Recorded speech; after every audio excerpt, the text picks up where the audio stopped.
Welcome everybody today, and welcome to Sarah. Sarah's a very busy person, and we're very honoured that Sarah's been able to make the time today to talk to us all. And it's a fantastic charity that Sarah's going to be talking to us about and giving us a lot of insights into her role and how she became involved with the charity. And it's from Thrive's perspective, it's for a charity very close to our heart, not only because of location, being in Buckingham and we're in Milton Keynes. Whenever we get anyone who's a guest on these webinars, if they don't have a nominated chat, we always donate to autism early support. From my perspective, it's wonderful to have you along today, and it's really I'm really looking forward to the next sort of half an hour or so.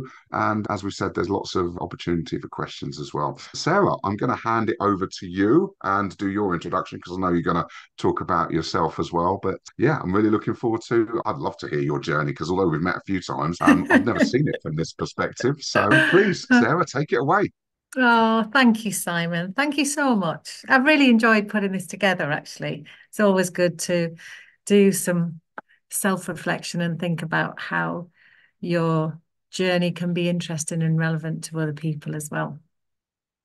I'll start by just reminding us all to just take a minute to just have a thought for where we are today. This is about being able to escape maybe from some of the other things that are demanding your time at the moment. Please feel free to ask me any questions. I think it is really important that we all consider everybody's well-being in this space. And my role really is to make sure that your well-being is being looked after. I don't think I'm going to hit on too many sensitive issues, but please let me know if there's any of these discussions or any of the content that I share with you that may maybe make you feel uncomfortable. And you can, of course, leave at any time. And please feel free to use the chat to ask me any questions. So let's move into the presentation. So thank you to Thrive and thank you to Simon. We had the good fortune of meeting each other this year through that brilliant business network that exists here in Milton Keynes. And actually, it was really interesting for me because lots of people told me several times that we were working with Thrive before I'd even got the opportunity to meet with Simon and his team. So there was clearly alignment there long before this partnership began. So thank you so much. Our focus is aligned in lots of different ways, and I'll go into more detail on that. But actually, what I will focus on today is my relationship to the charity sector. I describe it here as a partnership that began in 2002. And what that means, what that's meant for me, the role I now play today, some insight into the role of the charity sector in the UK, the difference it makes, some of the issues it tackles, and how it's really important for me and anybody who's leading a charity to stay focused on our purpose and our mission, and how we pull all of those things together, because it's quite a lot of different elements to running a charity, and I'll go into some of those in some more detail. And obviously in this space, we reference the support we give to autistic children, and that's driving our purpose. That's what we'll cover. Let me get started. My connection with the charity sector started with a part-time job, and I was in a sort of place of transition in my own life. I was pregnant with my youngest children, twin boys. And I came into the sector with bringing my skills in marketing and PR. That was my background. So I'd done a postgrad in marketing when I graduated. And so I came into the sector from an agency background, and I worked in comms and PR initially, just as a part-time role. And that was here in Milton Keynes. But what I soon found out was that I come from public sector. I'd worked in a college prior to that. But the sector was unique for me because what I started to very quickly became aware of and connected to was that kind of purpose-driven connection that all the people who were working in the organization had. People were driven by people, and they weren't driven by profit. you were very close to the lives that you were impacting. You could see the difference you were making, and the space was transformative. We were all about optimism, driving change, making people's lives better. And of course, as you all know, charities actually, in the main, are designed to support some of the most vulnerable people in our society today. So I was pursuing my own interests at the time. Like I say, my children were young. I had my own business, but actually I was hooked in by the sector at this point. So even though this had been a fairly junior job, actually, I didn't have a huge amount of responsibility. I was working part-time. I still knew that I'd made a connection there. So my responsibility developed as I moved into our local charity, which is Willen Hospice in Milton Keynes. And Willen was responsible for caring for a huge number of patients at the end of their life, providing specialist palliative care. And to do that, we needed to raise £6 million from the community. And by the time I left there, I was responsible for about £2 million worth of income. And I ran a huge team at Willen as an associate director. I had a team of over 20 fundraisers, and I ran the marketing team. So it was significant. And of course, you're fundraising for a hospice, you're very connected to your community. And the work was important, it was relative, and you were working with you were drawing support from the community that you were all also supporting. So it was a very intense relationship, and it felt very important. So that's how the journey began. I was hooked, and my journey and my partnership with the charity sector has continued. So if we just reflect a little bit on our sector today, we have a very buoyant sector here in the UK. There's a significant number of charities, registered charities, 168,000. This was stats from 2022. That doesn't include all of the community groups and the not-for-profits who may not be registered as actual charities. So the sector is much bigger than that. Huge number of employees, as you can see, 800,000 are employed, and an even bigger number of volunteers. And again, that number, I would say, is significantly greater than that 5.2, because so many volunteers will not necessarily be accounted for. And there you can see there's a total income of £81.2 billion, and that's in the UK today. So it's making a significant impact on our society and commercial and public sector as a whole as well, obviously, but drawing very close, sitting alongside that very closely. And if we think about the work of charity, then I like to describe the centre of the work as being focused on tackling society's most wicked issues. And at a global national scale, you'll be looking at everything from war, natural disaster, climate change, food insecurity, violence, discrimination, crimes against humanity. We're the most complex issues society throws at us, and all of the related inequalities that are a result of that.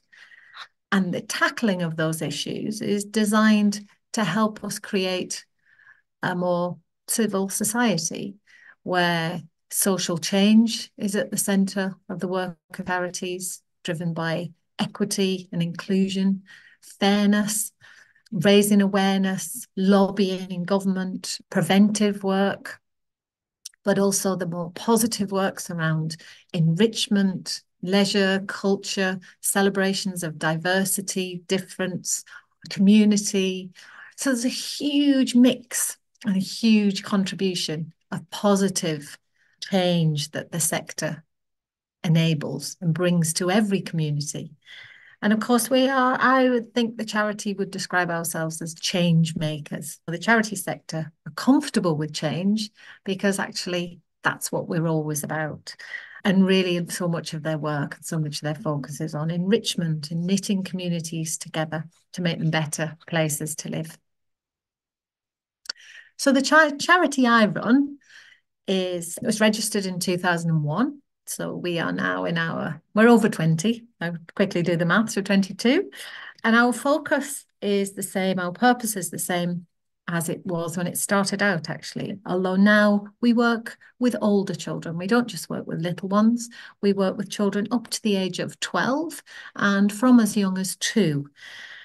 And we always also put a huge amount of support in place for parents and families. Our work is focused on delivering programs of specialist education and support using specialist teaching and therapies. And that work is focused on supporting autistic children and children with sensory differences, children with social interaction differences and communication differences. And one of the key things about our work is that it's needs-led. So the children who come into our service may not have a diagnosis. And that's a really important message for us, because often the families whose children have a diagnosis may then be channeled and able to access specific supports that have been identified for those children. But actually, for those children who, or families who are recognizing differences in their child and they may be exploring neurodivergence, often at that exploratory phase, when there are so many questions, parents need somewhere to turn. They need to find support, and they need peer support, and they need practitioners and specialists who understand their child. So that needs-led approach is always very important to us. And the other key part of our work is that we focus on celebrating difference and children's strengths. So many parents we work with recognize that the big shift from having come into a specialist service like ours is that they are no longer reminded of all of the things that their child can't do, because we focus on celebrating all of the things that their child can do, and we focus on their preferred ways of communicating, and we look to the underlying reasons for a child's presentation and what they are actually telling us. That's what we're focused on. And one of the key pieces to our work is early intervention. We've always championed early intervention because we wholeheartedly believe that if we can work with the family as soon as possible and the child can be understood from as young as possible and have supports in place around them, then that can prevent problems becoming greater in the future. In the longer term, it can prevent mental health issues developing. We know there's a connection between autistic people and mental health in later life. Our focus is always on early intervention and being able to ensure that a child's needs, wants, and preferences can be met as early as possible. And that's where the early comes in to our title, Autism Early Support. That doesn't mean that we only work with the early years, but we advocate for early support. And we also believe in whole family well-being, because if a whole family is able to understand the child, and if a whole family is supported, then the child's outcomes are far more positive. The chance of a child having more positive outcomes are far better. And so in terms of the scale of our charity, we have a staff team of 28. Most of them are part-time. In fact, there are only 2 of us, including me, who's full-time year-round. A lot of our team are term-time only. And we have 15 regular volunteers. That includes our board of trustees. I think what's really important is when we recognise that we have an annual turnover of £600,000, we have a very tiny team. We have a 2-day-a-week finance manager. We don't have a marketing budget or a marketing team. We have currently, in January, we will have one fundraiser. So our resource capability is limited, and yet the need for us to deliver and support all the people that we support and run the organisation is substantial and it's complex. And that's the information that we'll go into in a little bit more detail. We have 2 rental sites. We don't own our own building, and our ambition is for us to have a home where we can all be in one site going forward. That's our long-term ambition. that we will all be in one home. But we're based in Buckingham. Our nursery is Middle Claydon and our offices is in Buckingham. The journey to here. As I've described, I worked at Willen Hospice before I came here, and I actually loved my job. I had a brilliant team. I was there for 8 years, and there was loads of stuff about that place and that community that I was a part of that I absolutely loved. But what I'd realized was couldn't really grow there. I couldn't go any further. I'd reached a point where I wanted to do something else. And actually, COVID was an opportunity for self-reflection for a lot of us, I think, and that was me included. I joined a coaching circle. We would meet every month. We met online. Usually we would all be in our bedrooms. We'd all be on Zoom. I joined a coaching circle, which is made up of other women, and they were all at a crossroads. They maybe had their own businesses, or they were changing career, just in a similar sort of space as I was. So within the coaching circle, we were all focusing on our vision and our sort of what we wanted our next steps to look like.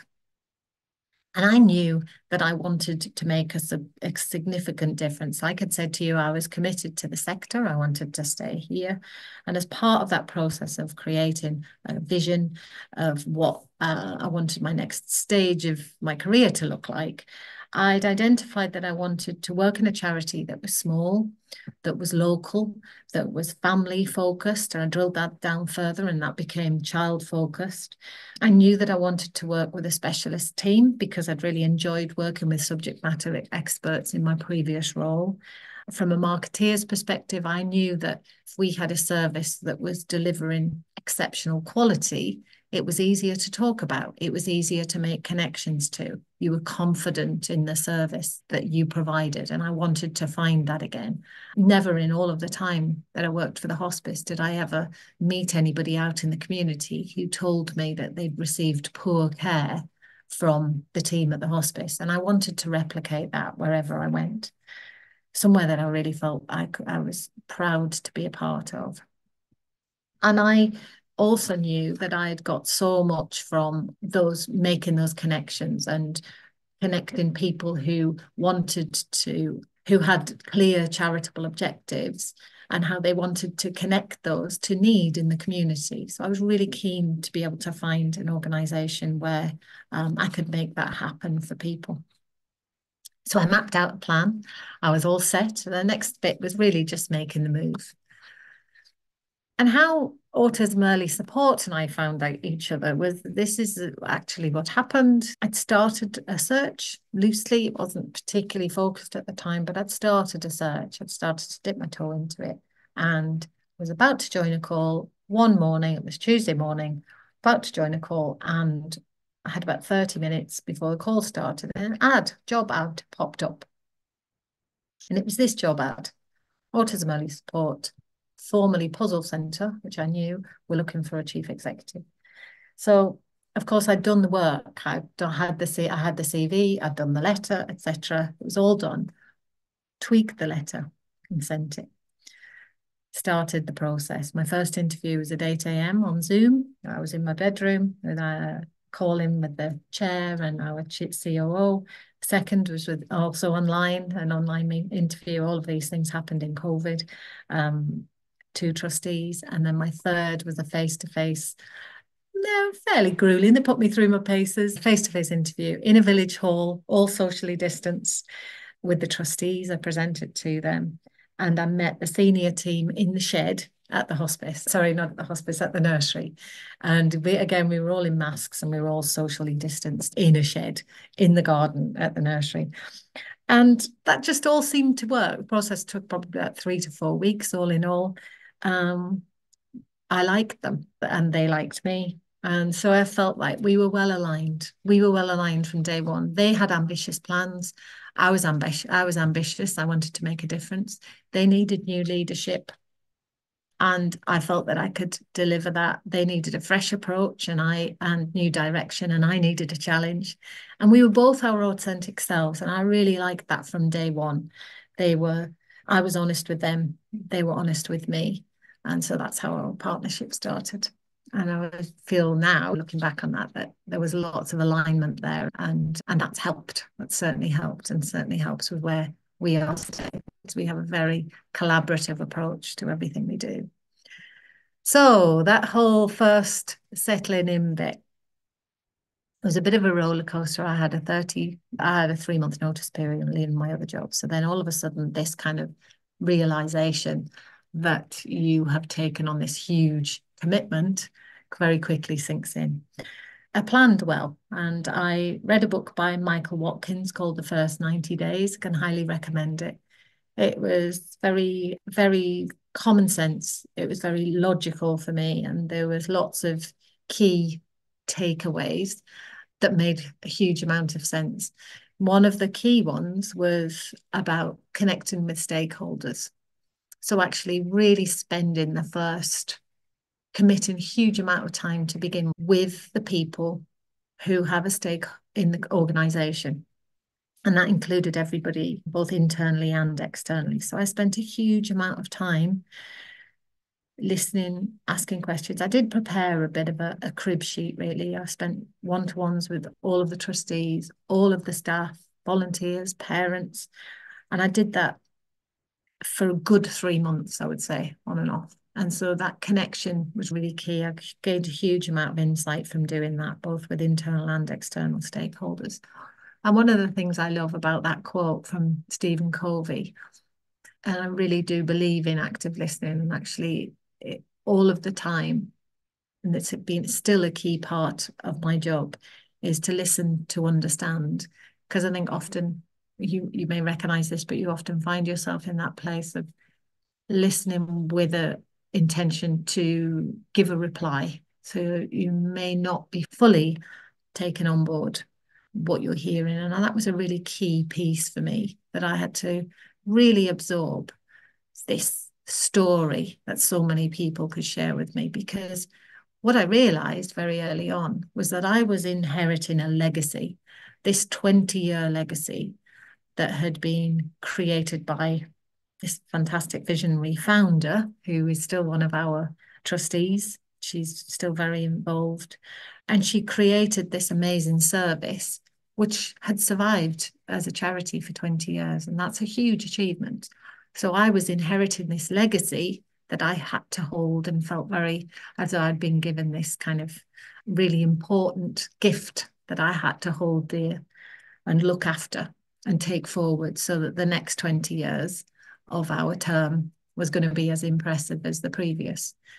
So I developed this connection very early on. And actually, one of the profound moments that I experienced in my early days, so I joined in June, and then in July, it was the end of term, so nursery was coming to an end. I went to the leavers day, so we had a lot of children leaving that day. And the impact of watching parents leave our care was profound, and it stuck with me, and it's embedded my passion and determination to support this charity for as long as I possibly can. Because I could see there and then that day, as parents said goodbye to us and their little ones were leaving and to go up to the next stage of their journey, and they were going to go to big school in September, we had made a significant impact on that family. I could see I didn't know the children particularly well, but I could see that the parents recognised that they were all in a different and what felt a much better space. Parents were positive, they felt understood, they'd obviously been supported, and they'd felt like they were in a place that they were understood, and they'd found that in us. And I likened it very quickly to parallels I'd seen in the hospice with families who were receiving palliative care for a loved one. And for the first time, they were surrounded by a team who created calm, who held them, who scooped them up, and who made the situation manageable. So I saw this really remarkable parallel, actually, between the difference I could see we could make to a family at a really key part in their life. So for the little ones we work with, they're just stepping into that world of education and starting to enter classrooms and schools, etc. and we're enabling a family to have the support they need to navigate that, and to navigate what actually is a very complex journey through SEN and provision for often specialist school places. Families were held, supported, and I knew that I was here to stay. I settled in very quickly and I was hooked. My early goals. I knew that I had to read a lot. My background I wasn't an expert, but I was fascinated. I am interested in people anyway. So I had the chance to now understand more about the neurodivergent brain. I'm a parent of 3 boys. So raising children, I recognized anyway, was one of the biggest challenges anybody has to face ever. And so I was then in a position where I was trying to position myself as a parent of a child who had additional needs. And I connected with that very early on. I surrounded myself with all of this brilliant material. There's a lot of really insightful studies. There's some excellent minds in this community, and I was really enjoying being a part of that, and I absorbed that very quickly. It became my thing for a long time and still is. Uniquely Human is written by Barry Prezant, and Barry Prezant is one of the co-authors of our education framework that we use at the nursery and through our practice, and that's a framework called CERTS, and it's an exceptional program that we've been using since 2012, and it's adapted and changed alongside developments in neuroaffirming practice, which is what we stand firmly by. And now the focus of CERTS is communication, social interaction, and emotional regulation, because they're the areas that our children find particularly challenging. So I absorbed myself in this community. But what I also recognized was that I didn't need to be, so I was surrounded by experts, and I didn't ever try and become one, but I was fascinated and very interested, and I have learned so much since 2021 when I started here. My other focus was on this commitment. So I'd made a commitment and I was prepared to fully honour that. And so one of my early goals was to understand fully what that commitment was and how I was going to deliver on it. So if you just think of just generally any CEO going into an organization and going into a charity, you are making a commitment to so many people. There are so many people reliant on you. And I guess one of my early goals was working out how to manage that sense of commitment and also to manage that responsibility and to also honor the commitment. So if you think of, you've got your beneficiaries and you owe them this exceptional quality, due diligence, safety, you trust in that you've got families who are trusting your team with their children. You're delivering at the highest standards of education and care. So that's huge, so important. And we exist solely for them. Our commitment is entirely focused on the purpose of enabling better outcomes for children and their families. Mindful all of the time that this group is often marginalised, underrepresented. So you have this commitment to be their representative voice and advocate for their needs and drive change, because there is much change needed in the system that these families and children are reliant on. That was a key part, recognising how I could impact local and national change. I recognised that I had a commitment to strategic partners, and we had a significant need to raise awareness of our work. I had that combination of retaining existing relationships and nurturing them, and also creating new ones, making connections with other key people who could surround us and offer their support. And of course, I've got this massive team. I have this responsibility to support them to be as good as they can be, because if I support my team and enable them to drive the organisation forward, together we can achieve change and deliver on all of those promises that we make. I was committed to creating a really positive work culture here. I felt that has always been something I've prided myself in the past. How could I enable this place of work to become a really brilliant organisation that attracted great people and we retained brilliant staff. So investing in our people was key to me. And of course, as you become a charity chief exec, you have got a commitment to the charity sector as a whole. You abide by the governance code of the Charity Commission, and you've got principles to uphold in that. You have a responsible role to play in your organisation and in the sector as a whole. And obviously, when it goes wrong, think kind of kids' company, there was endless scandals that just stay with people for a long time, which are a real threat to the sector as a whole. So you've got this honour, you've got this commitment you must abide by. I report to a board of trustees, and of course, I'm always going to be responsible to our supporters who commit their money and their time and their investment in our service. So that was key to me. That feels like a big list. Sometimes it still does. But one of my early goals was to realise, actually, to ground myself in understanding this is what this means. These are the people who you are responsible to, and you've got a commitment that you make to them. What I also recognised was I had to rely on my team, build connections with my team. I wasn't an expert in this field and I didn't feel I needed to be because I had so many brilliant people around me. But what I have to do is drive them forward and give them all the tools and the space to do that.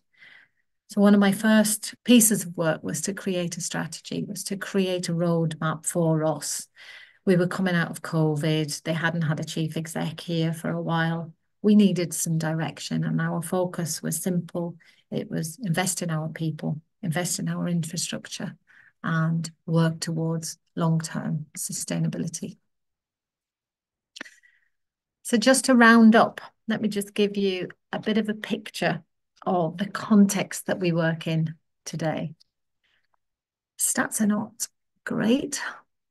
Currently, these figures were June, so they were published in September, so they were for the summertime. So in the health sector in England today, there are, as you can see, almost 68,500 children who have got an open referral for suspected ASD. So that means they are awaiting an assessment.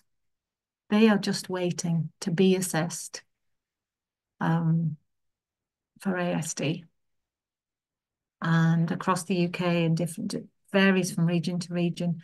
But at worst, there's 4 years, a waiting list of 4 years for an assessment. And that's why that needs-led approach is so important to us. We don't just wait until these children have been assessed. If we can support them, then we will. So the figures are pretty grim. Doesn't look like those waiting lists are going to be reduced anytime soon either, is the reality. And in schools, some of the stats that come out of the school picture demonstrate that children's needs, autistic pupils' needs, are not particularly being well met in school. And it's too big a topic really for us to go into the whys, and because there's a huge number of reasons that are feeding into these outcomes. But you can see that there's not a high proportion of children, autistic pupils, who feel happy in school. You've got huge numbers of parents who feel that school can't meet their children's needs. And then you've got large numbers of parents who feel like they're waiting and waiting for the right kind of support. And in our vision, what we've always stood by is that long-term belief that every single child has the right to timely, high-quality education and support that's suitable to them. Because if you think of a mainstream school setting, it's surrounded by brilliant teachers and practitioners. And I have massive respect for the teaching profession. But actually, if they're trying to support a class of 30 children, year groups of 100, each and every one of those children has got a unique profile of needs, and some are more complex than others. So it's extremely difficult to meet those needs. And as you're all probably aware, number of vacancies in the education sector are at an all-time high, as they are in the NHS. So this is the reason why we do what we do, because we want to make that difference for people. We want to drive change. We want to put as much support in place as we possibly can so that families and children, if they are in this place where they're waiting and they're on the diagnostic pathway, they can at least wait well, because we can't do anything about those waiting lists. But we can put a huge amount of support in place to enable children's needs to be understood and for parents to have a place of support and understanding while they wait, if that's the pathway that they're on. So this is my last slide. I've described the picture. I've told you about my role. I've told you about the responsibility. And I guess just to round up, this is, I guess, how I look at the road ahead. And I think if I was to fine tune how I do that, then at the top of the list is to stay, it's about staying completely focused on our purpose and using the Simon Sinek rule. It's our why. We're here today because, and that's very easy for me to do. I don't find that difficult at all. I spend a lot of time in the nursery. I spend a lot of time with families. And actually, on the if we had a hard week or things haven't turned out maybe the way we wanted to, we didn't win a grant we were awarded. It's spend time in the nursery. It's get on the floor. It's play with the children. It's talk to parents. That's why.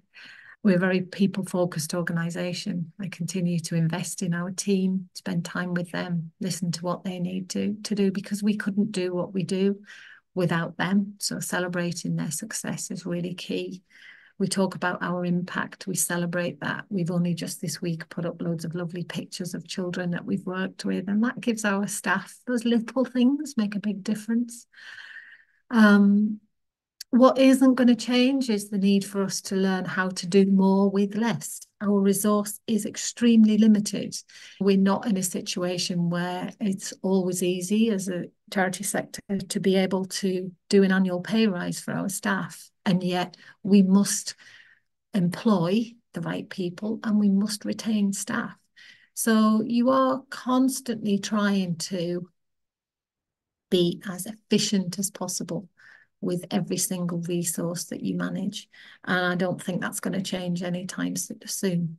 So what we must do is enable ourselves to be as agile as possible, to know that things are always going to change, and to do as much as we can on the shoestring. Get dirty hands, I believe, is a really key part. So on Saturday, I'm doing the Buckingham Parade, and it's panto themed. So I can't remember what I'm dressed up as, but I'll be dressed up because I don't want to be too distant from the hands-on work either. I want to be involved, and I always plan to be. I haven't got a massive team, so I can be connected with them as much as possible. So that's really important to me, to do a bit of everything and to walk in the shoes of everybody who's delivering the service. And I guess the ultimate change for us when we are driving change, and I'm trying to create strategic opportunities. So I enable support with the local authority and do more aligned work with them. There's so much more we are doing and can do. The only way that work can get through is if actually we find the decision makers and we talk directly to them. And that's a really key part of my job, is to always find the decision makers and to connect with those as quickly as possible. And let's just finish on a little piece that really made me smile when I was pulling this together. I really loved this quote from Alison Ogden. She's a chief exec of World Child Cancer. And she described it as smile, do what you can with as little as possible, always have a smile. And it's a bit like being a Blue Peter presenter, being a charity chief exec. Not many Blue Peter badges, though. That's the only thing. Maybe I need to create our own. But yeah, thank you. Are there any No questions, problem. Simon? Wonderful, Sarah. Thank you so much for that. I was in all the way through. I get sucked in to these sort of things. I get to enjoy them firsthand as well, which is Yeah. brilliant. I was gobsmacked by some of your earlier that opening slide of 186,000 charities, Mm, not including other fundraisers, not including, and you see why it's such because as we're all aware, there's an economic financial issue out there that's affecting hundreds and thousands of millions of people, and yet we're still able to donate to our favourite charities. But I guess everybody's going for the same pound. It must be really difficult to differentiate yourself in that market of fundraisers. I know certainly in Milton Keynes and certainly with the Collaborate we mentioned we met mm, earlier, there are lots of charitable yeah. organisations. That's why we're trying to do as much as we can to promote your one so that where people do have a choice that hopefully they will choose autism early support. And I love the fact that you talked about strengths because Mm, obviously that's one of the things that we because yeah, especially when a diagnosis happens, it's almost well, what's the worst that's going to happen? And I'm going mm, to start from this baseline of an element of it's only going to get worse at this point. Actually, with that early intervention, it's that individual can go on and perform great. And Elon Musk, Richard Branson, Stephen Bartlett, Simon Sinek, all individuals that are openly neurodiverse and yet experts and leaders in their field. I'm always a mhm. bit disappointed when I have to read out a list like that. It's very non-diverse. And I'm really looking for the female elements to come into that space. Interesting, isn't But I it? think Yeah. Yeah, it is. yeah. It is. So Just I had one profile, I question guess. for you. I had one question for you as well because it's, as you said, it's quite a step up into CEO, isn't it? Sort of, it's quite galling for a lot of people. Do you have any advice on individuals looking to make that move to CEO? Well, What's the one thing that you say to go for it? I think about finding that connection with the cause, really, and feeling that you are aligned. That conversation, that, description of meeting the team, having those interviews, feeling that I could be 100% honest. I thought they were honest with me. I did feel we were aligned from day one, and I'd recognized such a sector I wanted to be a part of. I knew I wanted to work with families and children. And so you have to be entirely purpose driven. This is not about me. And that's what I learned. I don't think I am like that anyway as a person. I think I suppose I've found that the hardest bit, being the person that you might be looked at a lot. I'd prefer to be the person who's just doing the stuff and nobody's hasn't really got the spotlight on. Because I just recognise that it's my role to drive the organisation. It's not about me, it's about the organisation first. And just Brilliant. never ever lose sight of that. You can never lose sight of why you're doing what you're doing. As you said at the beginning, it's the why To things. why? To why? Yeah, it's brilliant. We are a little bit over time, Shara. There isn't any other questions coming through. We had a couple of comments about how fantastic and interesting it was. Obviously, quite a lot of people watched the follow-up of the session as well. What we're going to do is obviously as well, we're going to when we promote the this, we're also going to put your links in as well as the links to autism early support. Fingers crossed. I know there was quite a few people who said they were going to watch the replay, which is brilliant. So hopefully we'll start getting a few not only a few more donations, but maybe some volunteers, and we are really proud to support autism early support. And I know you're Yeah, and we donating your must fee for arrange for you to today. come to So see us, and you must come to see us in the new year. Come out to the nursery, meet the team. I'll, I'll make that a priority, Sarah. That'd be Thank lovely. you We'll get a so much date. today. Thank you. And Thank you. thanks everybody for joining us today. And you'll be pleased to know that we do have another session in Yeah. January. We run these sessions at the last Wednesday for the most part. However, in December, we brought it forward a little bit earlier for Sarah. Thanks again, Sarah, and I'll speak to you soon. Take care. Thank you. Bye bye, everyone.